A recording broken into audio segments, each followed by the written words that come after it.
Hello, everybody, and welcome to Quantum Leap Revisited, a show that we do once a week where we talk about the original, classic, iconic series Quantum Leap that ran between 1989 to 1993, starring Scott Bakula and Dean Stockwell.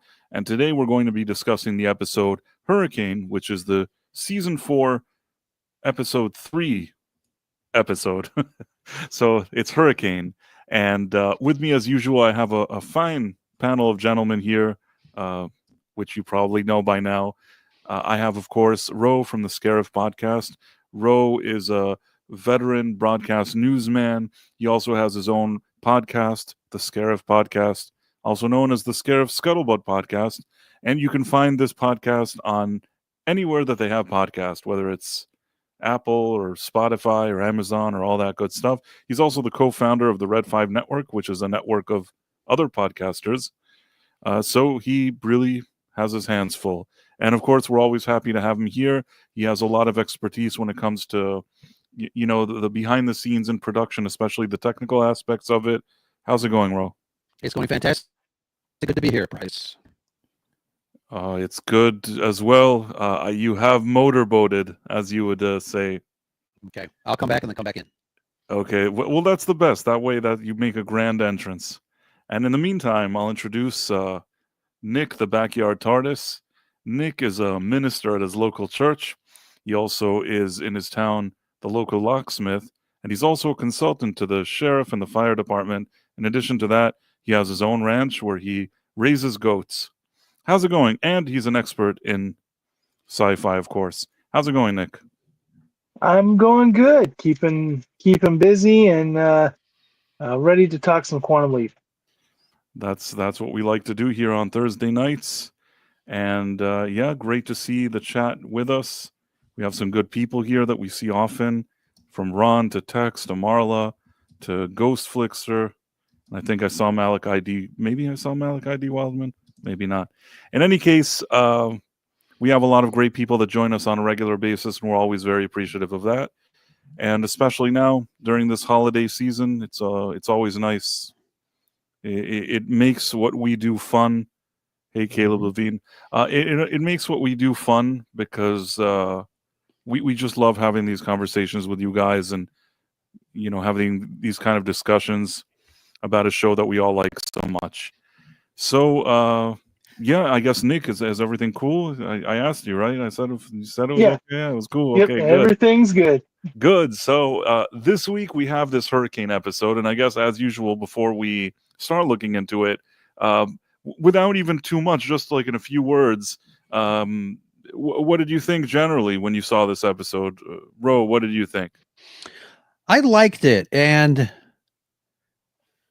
somebody last week, or at least the last time we got together, we were talking about the episode that preceded last week's episode and how different it was, how interesting it was, and I think that might have kind of tainted my opinion on the episode that followed it, which was last week's episode. Again, we talked about how that episode was so high that this one seemed to have come down, and it was kind of run of the mill.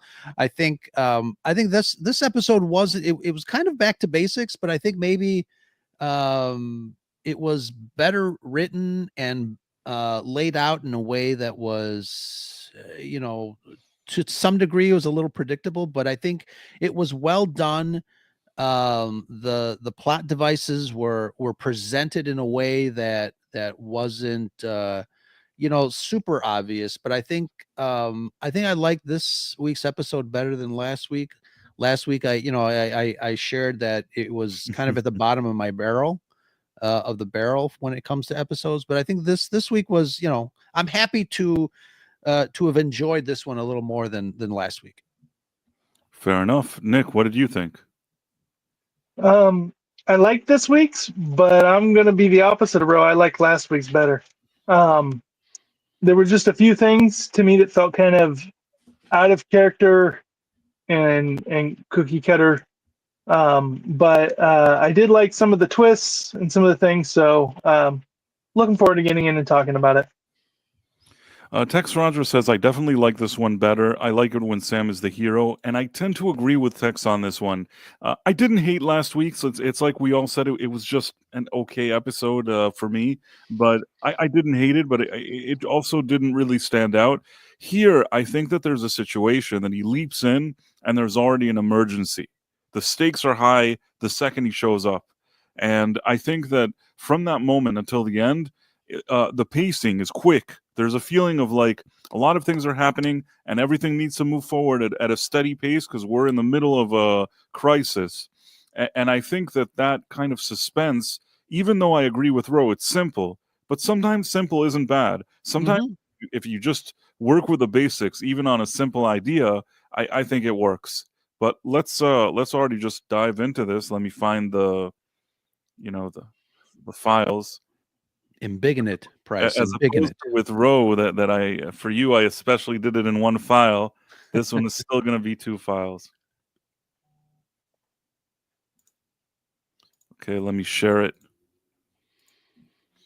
and I'll embiggen it, as you like to say, Ro. There you go. There you go. And yeah, so we have the beginning. Of course, it's the opening. Now I think we already did they do anything different here? Oh, we have this. The opening shot of this now is always the time he was back. We didn't used to have this shot. Right. No. It's nice that they kind of remind you that he was there with that shot. It's kind of nice, I guess. Yeah. Because the rest kind of stays the way it was, except for that initial addition. Yeah. Anyhow, he leaps in. He's with a cat.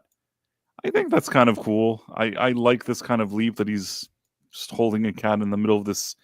And also there's this funny part that he's the sheriff and he's supposed to be like the expert here of what they're all supposed to be doing. And they start asking him questions and he barely knows what's going on. He's just sort of understanding from their talking that there's about to be a hurricane.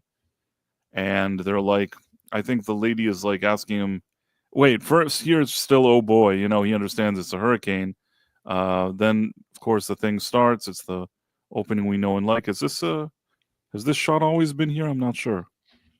Well, at the start of this season, we got a bunch of shots from last season added into the intro. I see. Anyhow, he understands it's a hurricane, and this is the part they're like, oh, well, what do you recommend that we do? And where should I go? And he's like, yes, like, make sure to go inland and stay away from the wind, or I don't know what. Like, he doesn't even have that good advice. He's just saying very kind of empty nonsense. But I mean, it's not wrong what he's saying, but it's basically he's not an expert. He's just kind of putting the pieces together here. And she basically gave 2 options, and so he's basically trying to give advice that will allow her to draw the conclusion of which one he's suggesting, because he doesn't know where those places are. Right. And I agree with you. Like right here in the beginning, he just shows some concern. He's concerned about the storm, but I feel that concern leaves, and that's one of the things I felt like Sam didn't display the urgency in some of the scenes, but here he's definitely, oh, whoa, there's a hurricane, and what do I do? And he's kind of just a little disoriented and trying to figure out what his role here is. And he does kind of, later on, not too later on, I guess, but he's got a voiceover that happens, and he's, mentions the fact that, since he grew up in Indiana, he's experienced a lot of tornadoes, and this is the first time that he's in a hurricane situation. Growing up in Indiana, I used to encounter a lot of tornadoes.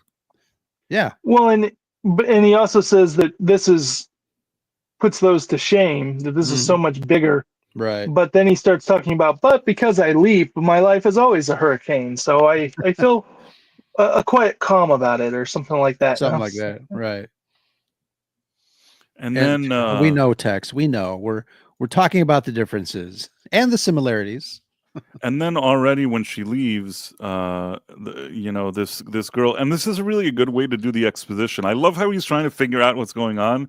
And I think, is it already at this point that she's like, oh, she's a lot nicer than I thought. I thought it would be like awkward because, now we're together and you used to be together. And it's a nice way that it's basically revealed. Yeah, she's talking about it, but she doesn't completely spell it out. He's having to kind of figure it out because he doesn't go, oh, she's your ex. It just, she says, I was kind of worried about how she was going to be like, and they're kind of making jokes about it, and he's kind of trying to pick up, and then like she kisses him, and he kind of okay, he's slowly picking up on what the relation. He seems to like this one. Sometimes he hops in and people are like, whatever, and he goes along with it. But in this case, I think that he really likes this lady. Yeah, that was the other thing I felt that was a little off, especially after just having the thing where he met up with. I mean, I know he doesn't remember her, but we as an audience just got clued in that he's married. And then it seems like, 2 episodes later, and he's like, all of a sudden, after all of these episodes of scantily clad women throwing themselves at it, and he's just like, oh, I want to hug her. I want to get in the closet with her. You know what? I have a theory. Yeah, it was a little off. You know what? I have a theory. It may not be the best explanation, but it is an explanation. For a while, he wasn't with women at all. Suddenly, he was with a woman. Maybe it's like when you jumpstart a car. He awakened. He awakened. Now kind of he's in the mood again. Even if he doesn't remember what just happened or who he was in the mood with, suddenly this kind of it jump-started the car, for lack of a better term. So my headcanon that I was working with was that it's some residual Al in him. Because Al, too, in this episode seems Al seems like he's getting irritated at him being into her. So it seemed like maybe there was a little residual left over from them switching places. Tex Roger says the lady is not the same as somebody throwing herself at him. She is truly friends with the host, it seems to me. That's a good point. And Ron Nefero said he got embiggened ducking. I understand what you mean. Malachi D. Wildman, man on fire. And Marla Sharondoff says, tornado hit the tree next to my home and broke my chimney, which broke my roof, took 2 months to fix the damage. I don't have the full context of that. We're just talking about the differences between tornadoes and hurricanes. Oh, okay, I got you. Yeah, I've only been in proximity or through hurricanes, actually. Tornado, I'm very thankful. I'm very thankful that to date I haven't, been next to I've experienced tornadoes here in California, but I've no hurricanes here. But same here. We did have the neighbor that was behind me on the street behind me got their roof ripped off by in California. It's less common to have like the big tornadoes that go down whole miles down the road. We usually have microbursts where it's a sudden tornado. It hits like 1 or 2 houses on a city block. Yeah. And then dissipates. Yeah, that's weird. I want to say the dead man said it had a lot of Sam getting jiggy with it. Yeah, I agree with that. I agree. Yeah. And final thing that I would just want to bring up that somebody said, Ghost Fixter said, Flickster is a new one. I don't understand what that means. But it is what it is. Again, sometimes I see comments and they seem interesting, but I don't always have the full context. In any case, it definitely is a new one because we don't know what it means. We don't know, but we're happy you're here. And Tex says he's been through 2 to 3 tornadoes. That's good to know.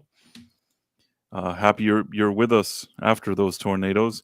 In any case, we're here with them. They're all romantic and whatever it is. I also want to say, and this I forgot to say that very lucky that they were able to get that cat back, because once a cat jumps, it's not like a dog.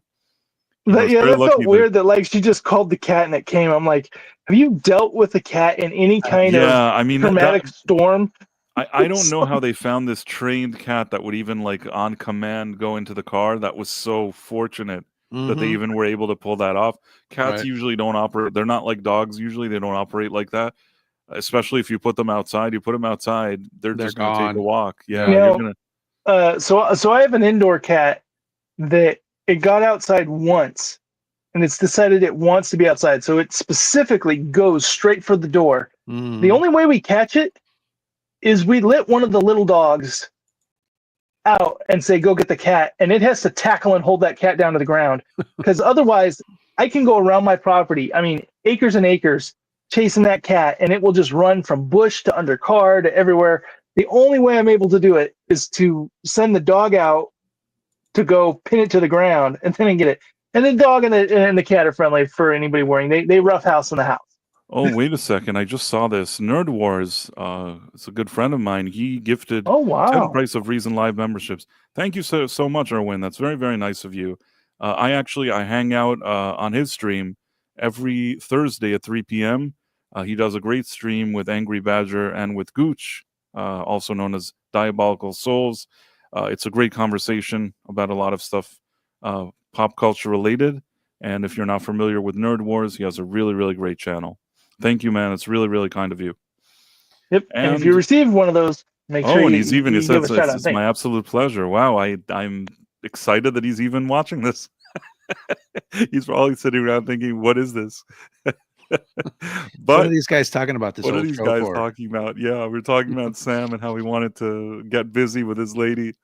In any case, he seems very excited about her, as we all said. And at this point, he's on the radio. He doesn't even know how to properly talk to the guy on the radio. Mm-hmm. He's like, "Oh, over 10-4, 10-4," and he's like all confused. And they're supposed to go to this. Did we say what year he goes back into? It's 1969, August something. It is. Yeah, it was 1969. I think And Hurricane. there you go. August 17th. So he's traveled to August 17th, 1969, and basically, let's see, because Tex loves knowing who did the thing. Written by Chris Rupenthal. He's part of the production crew, directed by Michael Watkins, also a name I've seen before. Mm-hmm. Anyhow, they get into the car. And this is the part where I think they're going to that apartment complex. To warn everybody, yeah. Warn everybody. So these people at an apartment complex, rather than getting away from the hurricane, they want to celebrate it by getting drunk. And is he too old to be wearing that shirt? He is kind of a strange character, but sometimes you have people like that. What do you know? So he refuses to move. He's like, "This is my property. I could do whatever I want." And then he's like, "So, sorry." I have a lot of experience with this because we have the same problem with fire. Here in the California foothills, we get fires every year. Mm-hmm. And I mean, I myself have had to evacuate 3 times. So what happens a lot of times is even when the fire is super serious, super huge, doing a lot of destruction, you have people that just like, no, every year they say, "Oh, that fire is going to get out." Never does, never touches my property. It won't be a problem.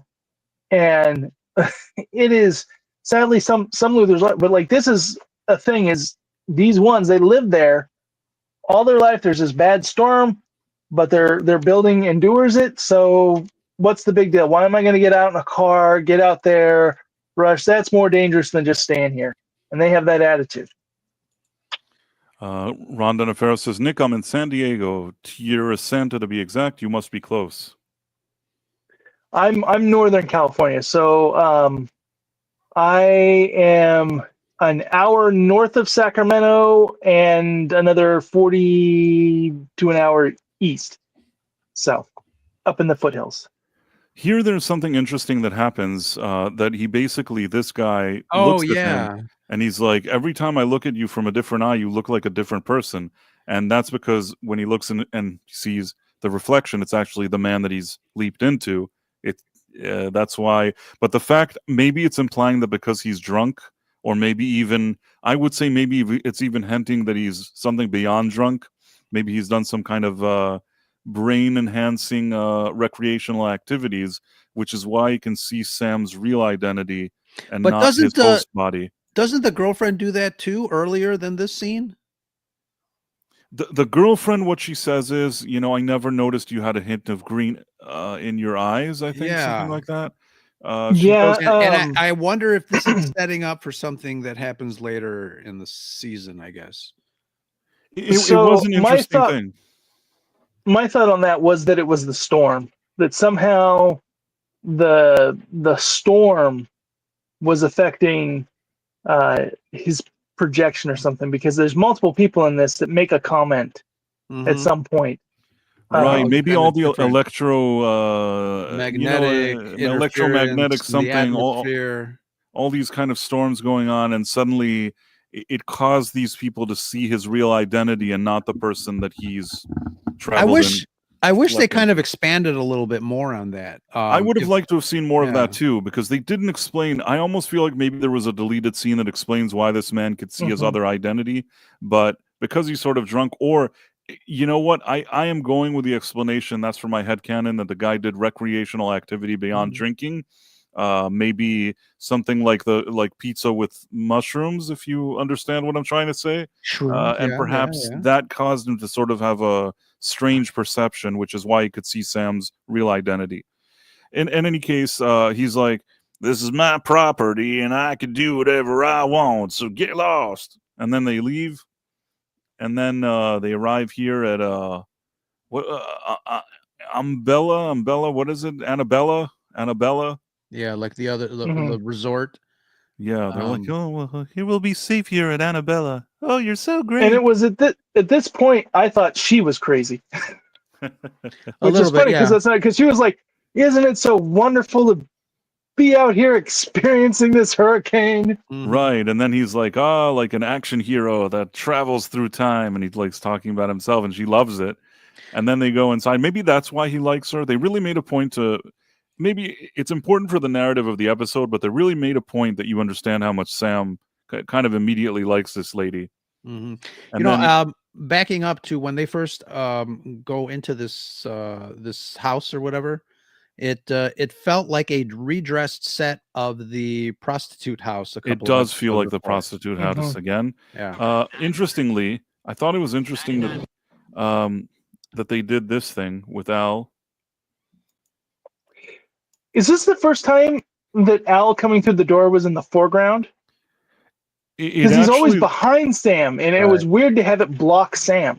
Right. Yeah. Did they rotoscope this? I'm trying to think what they did. No, he's there. He's there in this shot. I think they're finding it that it's easier to rotoscope the white glow instead of him.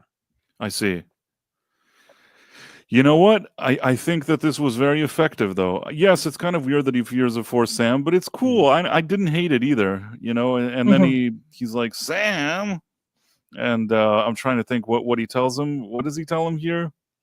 Oh, I think, does he already know that lady gets killed? I think so. Yes. And it's because she goes to the house. Well, he gets distracted here. He gets slightly distracted. It's too funny. He's looking at.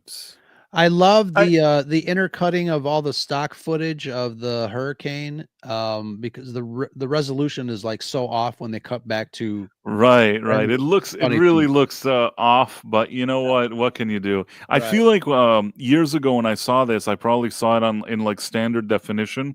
And I think that these things you could get away with it more. Even then you knew it was stock footage, no matter when it was shown. But I think that these days, with the type of quality we have when we watch stuff, I think it's so much more clear that that is stock footage. In any case, I just think it works out really well, though. They've done this a number of times, but I always like when it grounds the show to a real event. Sure. These aren't, sometimes when it's like a whodunit or this or that, it's just a fun, time travel show. But when they are doing stuff that's an actual historical moment, it gives the time travel a little bit more reality to our world, if that makes sense. Yeah. No, you said it right. It grounds the show into real events, so it gives people that almost like a subliminal connection to an actual event, which helps the suspension of disbelief when you're entering the story. So I completely agree. Yeah, ones that I think about that they did with like Vietnam, and then they did like the LA riots were some of the other ones that we got. Yeah, real nice cut-in footage there. Yeah. The Dead Man says people do hurricane parties all the time. I bet they do. And then Rhonda Nefero thinks the reason the guy was able to see Sam's real identity was because of the alcohol. Tex Rogers, on the other hand, thinks that maybe there was also some recreational activity there. I'm going to go with the recreational activity. Of course, I wouldn't know anything about such activities, but based on what I may or may not have read in a book, it can sort of change your perception of things. And if that were the case, I think that would be the perfect explanation. I also think that if that wasn't such a risque explanation, we would have already had it in one of those episodes. Keep in mind, this was like a network TV show, and I think that they weren't quick to suggest that if you do recreational activities, you may see people from the future. I think that's not the message that they were going with at that time with the type of, It would be interesting, like you were saying, maybe a deleted scene, if originally that was part of it and the network said, no, you can't have that explanation in there. Yeah. Rhonda Ferris says, agree, recreational activity. So I've heard too. We've all read this book about recreational activities. Right. It's a great book. I don't think it would be heavy drinking because he's been with biker gangs and bars and rock stars, and I think the heavy drinking would have already come up by this point. Yeah, I think the ancient Amazonians were onto something. So yes. Yes. So the Dead Man says, I always thought the show was going to end with Sam writing a book about all his travels because of the monologue. He also added he's in love with Mary Jane, whereas Malachi D. Wildman says plot hole. But yeah. Anyhow, back to this thing. What remind me here? Al is basically telling him that she gets killed. He explains to him. I think he even tells him, "You go save the people," and then she goes and she's found dead. Right. And then he's like, is this? Does he also mention the watch, the time of death? I don't know if he says it yet, but maybe he already knows. No, he does right off the bat. They know the time. They don't know the reason why, but they know the time because of the watch. Yeah. And I like the idea that the watch got smashed. That's kind of like it's little things like this that I like in the writer's room of Quantum Leap. Yeah. It seems like a small, silly thing, but you know what? It helps. You establish the time of death because the watch stopped because the watch was smashed. In a couple of minutes ago, the girlfriend was carrying a box and she walked past, not past Sam, but she walked past the room that Sam was in. Sam was talking to Al, and he's like doing all this, and there's nobody in the room. And I thought they were going to do something with her, but she was carrying the box and she looked at Sam talking to someone presumably in thin air, and then she just kind of like gave herself like this weird look and just kept on going up the stairs. They didn't really come back to it. They didn't have her say, I saw you talking to nobody a couple of minutes ago, or they didn't do anything to help the audience explain, like, well, what does she think that the boyfriend is talking to nobody? And usually they do kind of have maybe somebody, ask him or answer a question that he's asking Sam, but answer it because there's nobody there. That was one of the, like, I picked up on that too. Like, I felt this episode lost on some of those common little details that they do in Quantum Leap, because he's in this house full of people, they're all it, and he's just in a room talking to himself, and nobody seems to notice or go, hey, who are you talking to? Yeah. Just kind of felt a little weird. And then of course, but this is nitpicking. Yeah, I mean, she sees that he's talking to thin air, and she's kind of very casual about it, which is a bit strange, but I don't know. Anyhow, Al leaves, and at this point, the ex-girlfriend arrives, and she's like, "Oh, can we have dinner sometime? I miss you so much. I don't know why everybody leaves me. It's just like my mom and pop." Or something like that. And then when she came in, you know what I was thinking? Threesome? No, I can fix her. Sorry, we have a minister here. I apologize, Nick. I meant what did I mean? Muffins. Coffee and muffins. My basketball players with 3 people in them. So my immediate thing though is when I saw her is Run. It's like there's a Yeah. hurricane, and this is And she like, decided to come hey, I back. drove back into the danger area because I wanted to see, was there a chance? Were you really sure you wanted to be with that girlfriend that you were with? Yeah, I mean, this is the seed that is planted, obviously between this character and then the ex-boyfriend of the other character. To me, it still seemed like it was, obviously Al mentioned how she dies or how they think that she dies. So I definitely she wasn't on my radar yet. Obviously it was more the boyfriend, because the other boyfriend was kind of peering around the corner and listening to conversations, so I thought he was the one that was going to go a little cray cray. Anyhow, we have a few comments here. Price, you have a dirty mind. Sorry. Dead Man, she looks like Gina Davis. Maybe the casting were looking for like a Gina Davis type. Mary White, hey, how's it going? Nice to see you here. Marla Shandoff said, me too. I think that she probably meant that she looks creepy to her, like what Dex was saying. Yeah, but I agree with you, Ro. There was something about her that, as wacky and nutty as she was, I didn't find her completely unappealing. In fact, all this kind of nuttiness kind of added a interesting angle to the whole story. Sure, I feel bad for saying Price. I know what you mean. I feel bad for saying I that. think, Price, you were drawn by her white wet T-shirt. Could be, or not T-shirt, but shirt. Yes, could be. No, but even in the first scene, I think she was, she was attractive. She was attractive, well, she wasn't crazy then. Right. The crazy actually maybe increased that for some reason. I know that's terrible. That's a terrible thing to think. Why would the crazy be would be appealing? But I don't know why. I don't have an explanation. And we can just move on. Yeah. Forget what I said. In any case, she's like, "Are you sure? Are you sure you don't really love me?" And then I don't remember. Oh, that's a pretty dog. His name is Bofus. And then he's like, he doesn't tell her to stay because he kind of doesn't want her there because she's weird.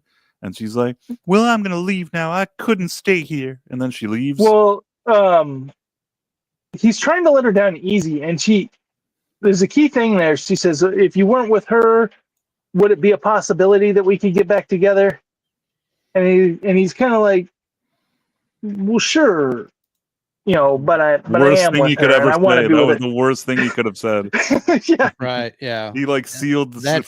He sealed her the fate of the rest of the. Yeah. Right. Exactly. And then these guys come in. This is a weird scene because there's all these people talking over each other. You can barely hear. Yeah. You know what's funny? I watched this scene separately. Or not separately. I watched this scene a couple of times and just focused on one character and what they said.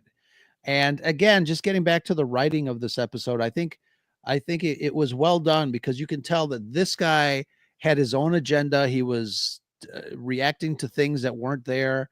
The lady in the wheelchair was kind of doing the same thing, but reacting to him regarding some of the things that were being done around the house, like who's yelling or why are you yelling.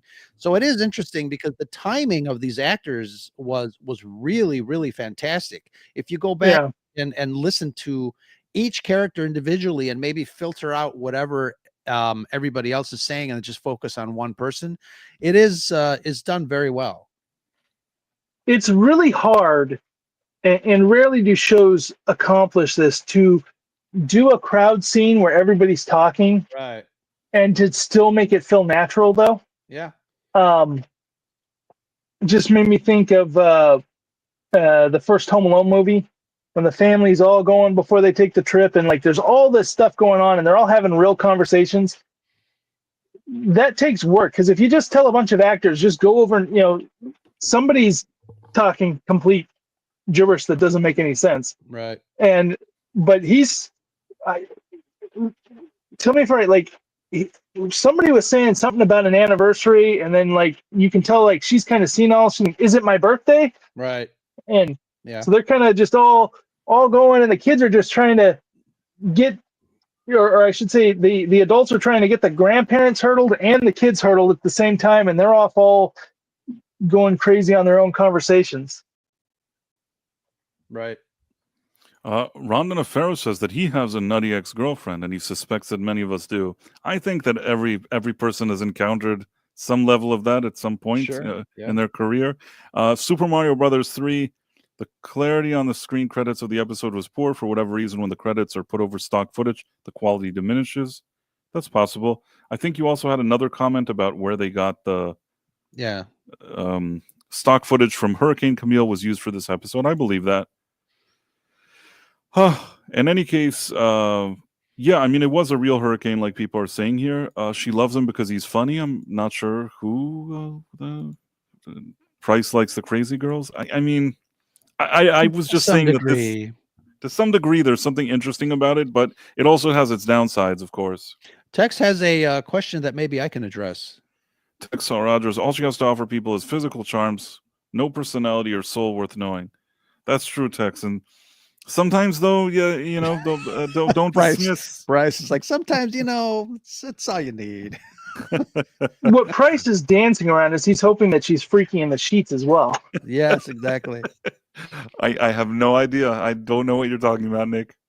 Nick, you're a minister. Let's move on. Let's stick to the Let's stick to the campaign here. quantum. This man has a 60th year anniversary, right? His wife seems to have like dementia. She doesn't remember where she's at, but he remembers it's their 60th anniversary. Yeah. Couldn't really get. Is that what was happening here?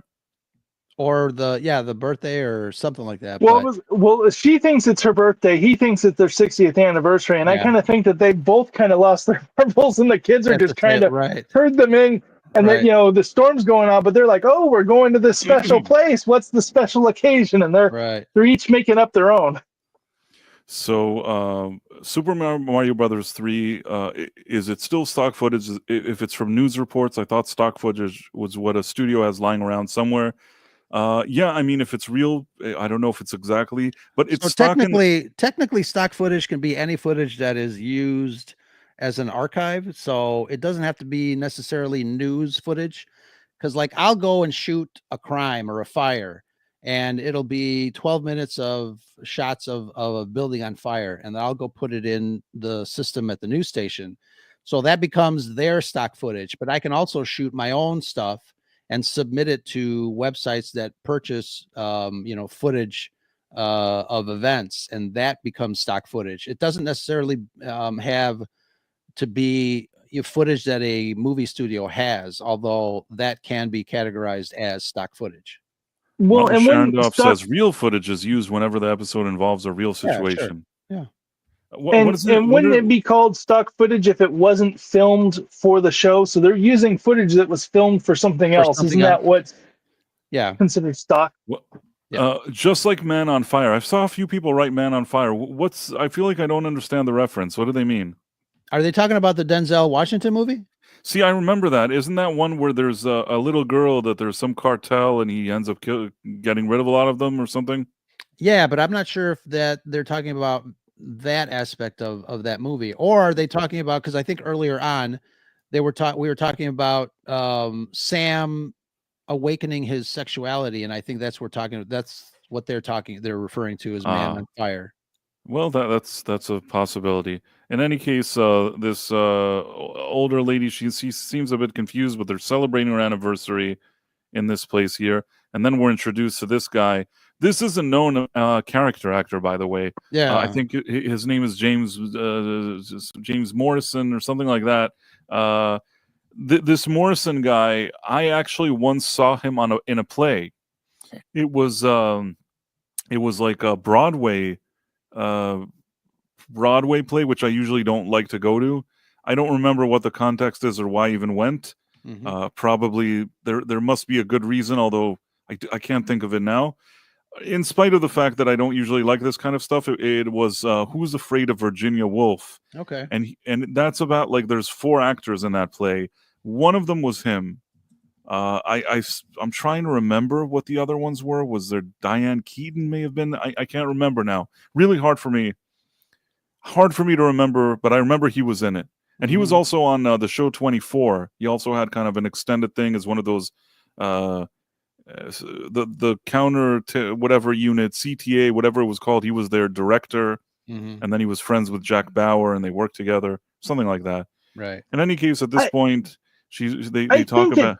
You see a lot of Broadway people make it into sci-fi genre type stuff when they dip into TV, because I've seen that in a number of sci-fi shows. Listen, at the end of the day, these stage actors and whatever, at the end they want to make some money, and I understand that maybe on stage you make some money, but you also want that avenue of TV, of the residuals of the different things. If they can score these type of roles, I think that they usually go for it. So whether it's a sci-fi role, if it's roles like on Law and Order, a lot of them, especially because of Broadway and because they're in New York, a lot of those actors get roles on Law and Order. If you've ever watched Law and Order and all those special victim units and all those things, you'll see that there's actors that even come back a number of times as different characters.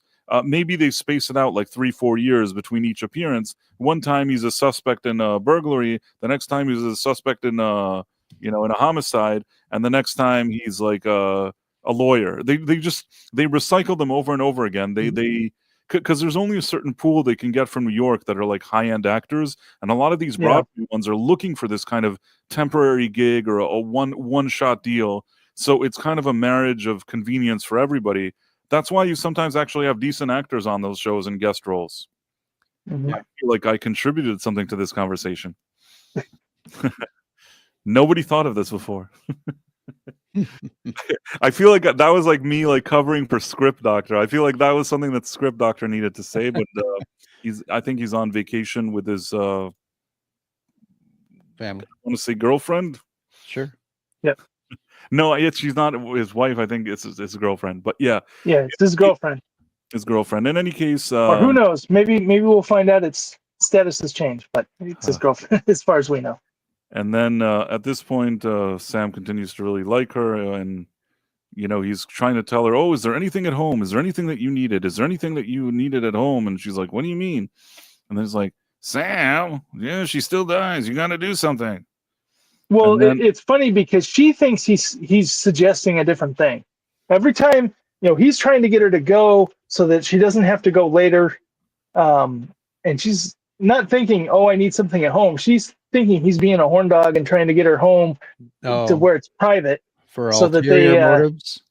Yeah, because that's how she would. "Oh, I bet you want to, aren't you in a hurry?" She keeps making comments like, and it's completely going over Sam's head. Like he's like, no, but is there an item? He's like keeps pushing it, and it's funny because it's something that is the dog, so it's not something at that point that she needs to go get. Yeah. In any case, dead man. That's funny, dead man. Well, I saw that was Script is getting as much action as Sam. Maybe. In any case, we can. I'm going to take the fifth on that one. I'm sure Script does okay for himself. In any case, at this point, Al brings it to his attention that this guy that's here, I don't know if his name is Joe or whatever it is, he is like a former flame of this lady, and maybe he could be a candidate because he's the last person, I believe, that's seen with her. Right. So then, and again, they set it up so well where that's who I thought it was going to be, because he was again always kind of like lurking around the corners and listening to their conversations, and then later on, when Sam steps out of the scene, he comes in and grabs her hand and walks over to the window to talk about the scenery or whatever. So it was a little bit too touchy-feely, and it very uncomfortable. So it definitely made me think that it was going to be him. Yeah, I mean, it was nice that they gave a few suspects. Go on, sorry. I was going to say, for someone who was just being a bit of a jealous girlfriend, who's like, "Oh, you need to give her clear direction," and then she's over there like holding this guy's hand out the window. I was like, take your own advice. A little hypocritical, yeah. Yep. And then he's like, well, I don't know this guy, I don't trust him. And he's like, I've known him for years. I used to date him since school. You don't have anything to worry about. and then this is a part that he's like, You would make a great psychologist. You could go back to school and do it and be a psychotherapist. I can't do that. I can't go back to school. I can't go back. It's too late for me. It's never too late. You can do that tomorrow. and then I thought that was a very weird subplot because she's already helping people as part of the Red Cross. Right. It wasn't like she was like, oh, I don't have a job and direction in my life. Yeah. Like she's helping people already. I mean, the truth is that I think that it was more of a planting and payoff situation. They wanted at the end that not only that he saved her life, but now, her life has completely new meaning after this experience. It adds to sort of like the excitement of the end where like he's a big hero and he managed to change the course of her life. The only thing I'll agree with you, whereas most of the stuff that happened in this episode is organic, this one kind of feels like it's a bit of left field. It doesn't feel as organic. But it's still. I mean, right. it's definitely structured to give it worth towards the end of the episode. I want you to back up a little bit because so they're talking, and then Al is in the corner there, obviously giving Sam some information. Al is invisible, obviously. But this woman comes in and tells Sam's character that he's got a phone call. I want to really know how many takes it took to do this scene because, again, the timing is so perfect with these characters especially when the dialogue is over each other. Because obviously, the woman that comes in to tell Sam that he's got a phone call, he can't see Al. Al is talking, and she just comes in. Regularly you would wait for the actor to finish his lines, but she comes in perfectly and says, "Hey, you have a phone call," and that makes Al stop. And it's done so well. It's like really cool. I mean, I feel like at this point they've been through so many rodeos with this idea that they just managed to prepare them. I feel like Scott Bakula and Dean Stockwell already can do this in their sleep. Yeah. And the other actresses, I guess they just kind of rehearse it, explain it to them, and they seem to get it. But you're right, it's perfectly executed. I love the idea that he's here. We take it for granted sometimes that Al is standing around talking to a person that he can only see him. The other people can't see him, and it's always done convincingly. We totally buy it that only he can see him. And when it's done well with other actors interacting, but not really interacting with him in the scene, it's just fantastic. Remind me, who was in this phone call again? Oh, I think it was the apartment people. Yeah. It was dispatch calling him about them. Yeah, that they're still there and they don't want to leave, and now the jealous boyfriend guy, and then he's like, "Everything okay?" It's like, and again, another scene to kind of set up the fact that maybe this is the guy that goes a little wacko afterwards. Right. I thought that was a good kind of red herring. And then this, see, out of all the stuff, I agree with you that this is uncharacteristic of Sam. Usually Sam's like, he wouldn't go in a closet and do naughty things with her, but especially because supposedly lives are at stake. He's got to go and the whole time he's doing that, Al's telling him, "Don't do it." Right. He's like, "Sam, you got to get going." And then, lives are at stake, and he's, I don't know how to explain what he's doing in that closet, but you understand. What'd you say? Let me ask you guys this, because this is a thought I had. And this reminds me of the episode where he let the lady off when they were being chased. And I thought, why would he do that? In that the guy that he thinks is going to do it asks if he can go with him to help. Mm-hmm. And he says no and leaves him with her. Yeah. That could be a plot hole. If he took him with him, then he knows he's not going to murder her. Right. Yeah, that's interesting. I wonder why. That is true. That is a good point. It was such a throwaway line, too. I wonder why they did it. Because it does make it seem weird, doesn't it? It does. Yeah. So, Sam. So anyhow, they, I guess, wait, let me pull up the second file. Everybody hates that there's two files. I don't know why this bothers so many people. I also think that it's a little weird that he just Did I let have the two dog files? it would seem like it would be one of the I kids only that have go, oh, one. the dog wanted out and I let it out. It's like, Mm-hmm. Actually, you know what? That was such a douchey thing that annoyed me so much. Like that Right. they just let that slide. It's a hurricane, and you let the dog out. Right. What a jerk! I mean, yeah. basically, that's basically you're condemning that dog to basically death by being a jerk. Just a second ago, she's like, "Nah, you wouldn't hurt a fly." I mean, he seems kind of like a douche. Text says in big and please. Yeah. I look at it and I go, if it was, Sam's character, Archie's dog, or Archie had given it to her, or some, if there was some significance there, I would see why he would do it. Like if it was part of his jealousy. But this is a dog that she had before she was with him, and because she routinely said, you're second now in my life. He's still my favorite guy is this dog. So maybe he had resentment. Maybe the dog took more precedent when he was with her.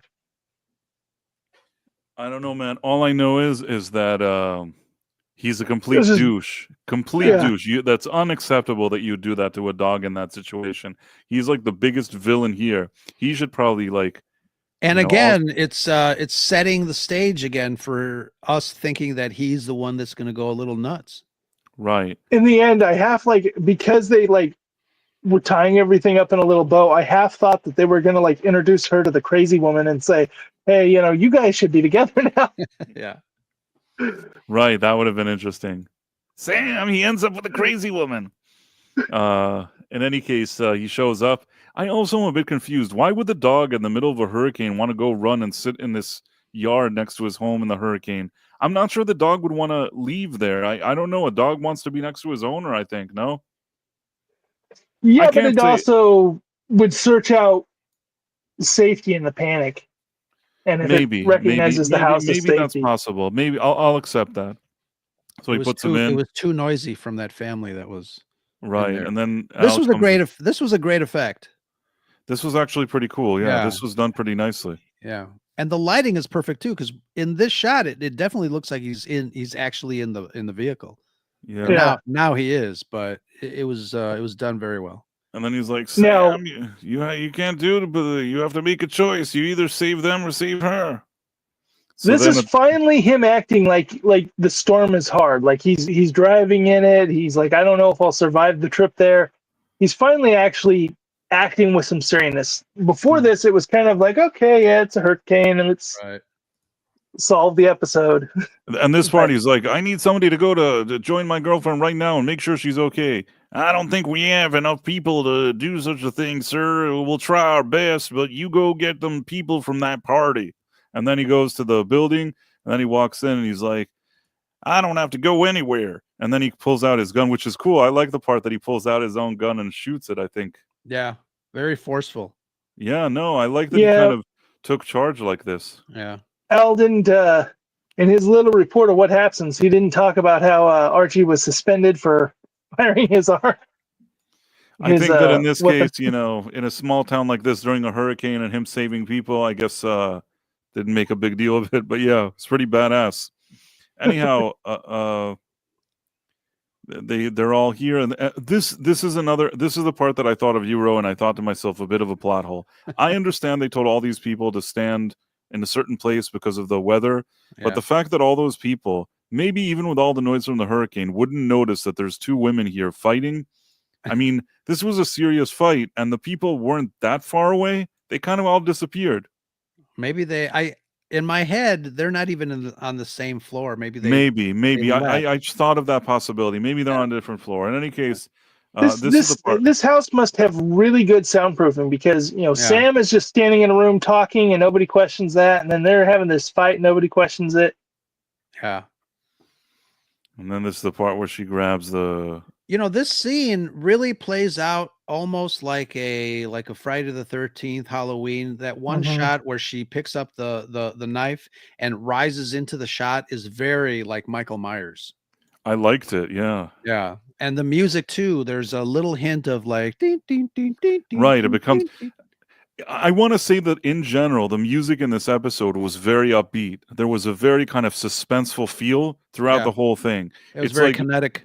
yeah, they wanted to do something that they different than what they usually do, and I actually thought it added to the kind of stakes, the high stakes, and the pacing of the episode. Mhm. The music of urgency really helped. Yeah. So she picks up the knife and she's like, "No, you don't have to do this, Sam. You have to go faster." And then he goes, "This," and they start like fighting. The fight was pretty good. It was Yeah. choreographed quite well. You know, usually when you have this type of fight between two female, characters, it's a little, kind of wishy-washy, but there's some hair pulling, there's some, banging heads against, walls and stuff like that. I mean, it's kind of brutal. And I think I thought she was going to be knocked out, and Yeah. Sam was going to have to use his doctor abilities to treat her concussion. I also thought that he may shoot her because we saw him use his firearm earlier. So, Yeah. like, he holds her back, and then I think he still goes and he's like stands in front of her, and then Al's like, "Sam, shoot her!"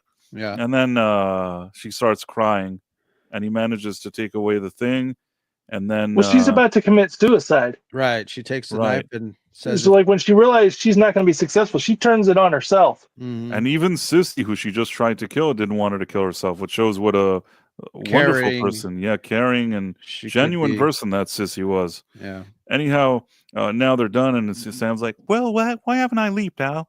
then It's already been a few hours. I don't know, Sam. And then this is the part where he's like, You know, you can go back and you can now go get a degree and be a psychotherapist. He's like, it's so much work for me. How will I ever get it done? Maybe you can help me do it. "Of course." And then can do they it kiss, and then Sam, you did it. She's Yeah. gonna become the best psychotherapist ever. Say goodbye, Sam. And then he arrives here, and he's like, "Well, it's like I, the Grand Wizard, hereby announce that you've joined the Ku Klux Klan." And then it ends, and that's where the thing ends. And then, interestingly, instead of the usual Quantum Leap music, they actually had the suspenseful music along with stock footage from the hurricane. Something that they haven't usually done before. Right. But I think that they Yeah. really they enjoyed this episode, and they enjoyed this feeling of the real footage and the the Right. music that they did. I feel Yeah. like there's a reason why that happened, because I think they were they licensed maybe they licensed some of this footage and they said, you know what, let's get our money's worth, and then they just used it for the end credits. they're like, yeah, screw it, we paid for it. Yeah, exactly. I would And- also be interested to look and see if maybe the time period when this episode was written, if there was also hurricane stuff going on, and this was an impactful one in the past that was memorable. Just like some of the stuff going on now, and I've seen was it 2 years ago we had like Sandy or whatever, and people were I saw a bunch of shows suddenly referencing Katrina. And it was like, oh, okay, yeah, we had another major one, so it's on their mind, and they go, oh, what's the biggest one? Oh, it's Katrina. So let's do something on that.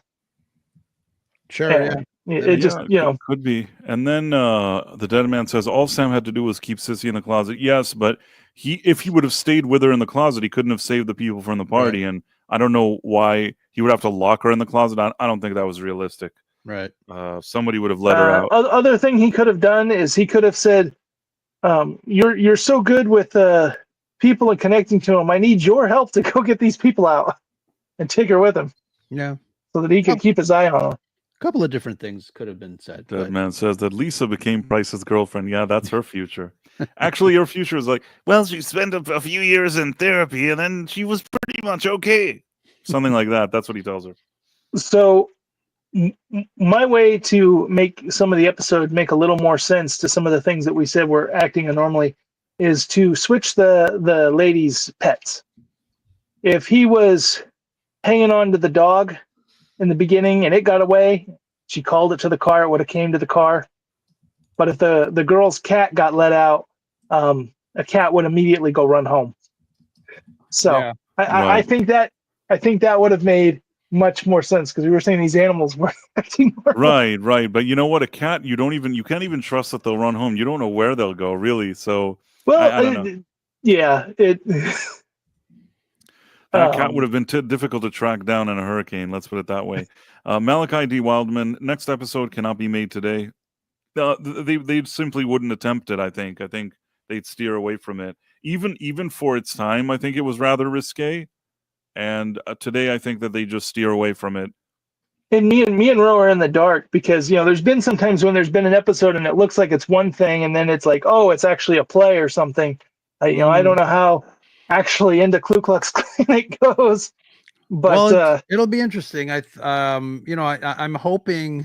I always like when science fiction, gives us plot elements that really make you think. Some of the really best Star Trek episodes are episodes that, almost take a look at society wrapped around science fiction. So I'm looking forward to this next week. Yeah. We'll have to work out in advance. Maybe some words we have to find different ways of saying them. I don't know what they like. Sometimes there's certain things on this platform that you say that could get frowned upon. Yeah, I don't know. Well, maybe we'll see, because I said it once but it was at the end of the video. So maybe at the beginning of the video, we just need to say the white hooded people. White hooded people, I think, is good. I think we should go with white hooded people. But at some point, I've got my own white hooded people story, so it'll give me. Yeah, I'm sure. My one rare opportunity to actually tell that story from my childhood. So yeah, we'll go with the white hooded people. I feel like, I hope like next week we won't have a weird thing happen to our stream as we're doing it, but hopefully it'll be okay. In any case, I thought that this episode, the Hurricane one, I rather enjoyed it. I think that it didn't reinvent the wheel. It didn't do anything that we've never seen on this show, but I think that within the type of standard baseline episodes that we see on this show, I thought this one was a good one. It did whatever it was supposed to do. It had some suspense. There were some misdirections, some red herrings. You were trying to figure out how this is all going to play out. I thought that they did pretty well with it, and it was high stakes, sort of filled with suspense, and the episode went by quickly with this kind of pacing and music and all the stuff that went on. What did you think about it, Ro? Yeah, absolutely. I think I enjoyed this week more so than last week. I think there were some technical things in this episode that I really enjoyed. I think they tried some new stuff. I enjoyed the acting. I enjoyed the storyline. We did talk a little bit about how it did seem like it was kind of a little more on the safe side, but I think it was well planned, well written, and presented in a way that was enjoyable. So I really liked it. Nick, what are your kind of final thoughts on this? Yeah, my positives, I like when they place it on a real world event that we can look up in the history books and we can learn stuff about, and it grounds the show in a little bit of reality amidst all the make-believe of sci-fi. This stuff makes it feel more like he's really going back in time to these points. Mm-hmm. Especially when they use real footage.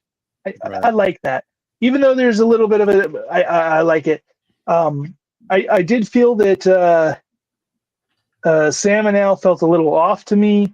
There was, some of their actions, I kind of was like, well, that doesn't feel like what Sam would do.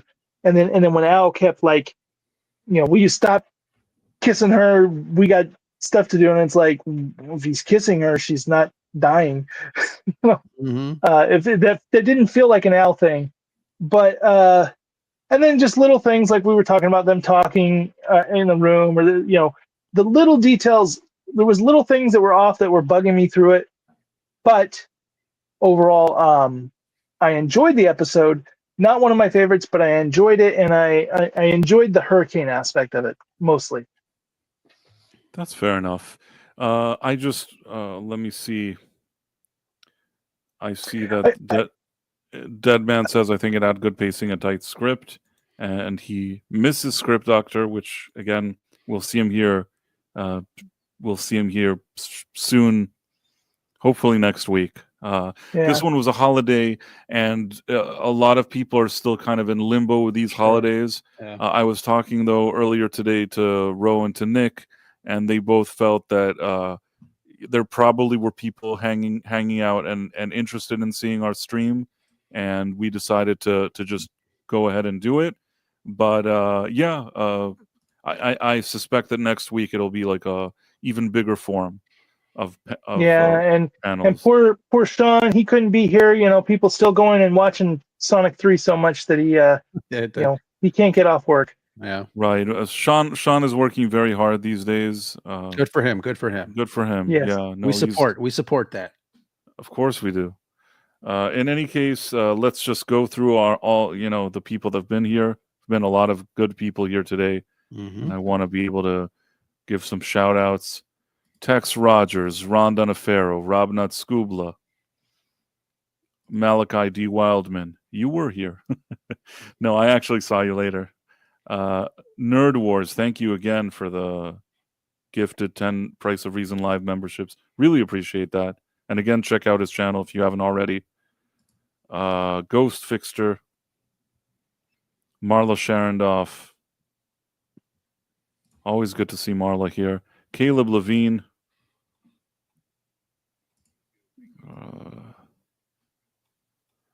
Let's see. Jacob Ironside. I feel like I missed Jacob Ironside. Some people they're more vocal, some are more quiet. Some actually watch this after we air, like Joshua Calkins usually watches it afterwards, and some other people. But we're always appreciative for people hanging out with us, and for the ones that listen to it later. We understand. And Mary White, of course. Super Mario Brothers 3, I think I said that. We just go back and forth. And thanks to Super Mario Brothers 3 for dropping some cool behind-the-scenes tidbits. Yeah, you drop a lot of really good ones. James Morrison as Joe Deaver, filmmaker and playwright, poet and actor, singer, songwriter, and yoga teacher. I didn't know that he was a yoga teacher at Super Mario Brothers 3. Stephanie Schroyer is Sitter's known alienation. I don't know. Maybe Sissy? Is that what you meant? Anyhow, I didn't remember she was on Pee-wee's Playhouse. I think that I went over everybody here. I hope I did. If I forgot somebody, I really apologize, but I think we went over a lot of people. The Dead Man. If I haven't said the Dead Man, of course the Dead Man. But I think I did say him. Anyhow, it's been such a pleasure. Still a lot of people are sort of away or celebrating holidays or on vacation. And whatever holidays you may be celebrating, I wish you a happy holiday, whether it's Christmas or anything else. I hope that you're all having a great holiday season. And of course, we'll see you here next week. For sure. With Bye, some guys. white hooded people. For some white hooded people, yes. I just want to check for a second. Next week. Yeah, definitely next week for sure. Anyhow, I guess now we'll do our outro. Ghost Fixter says, always enjoy the watch parties.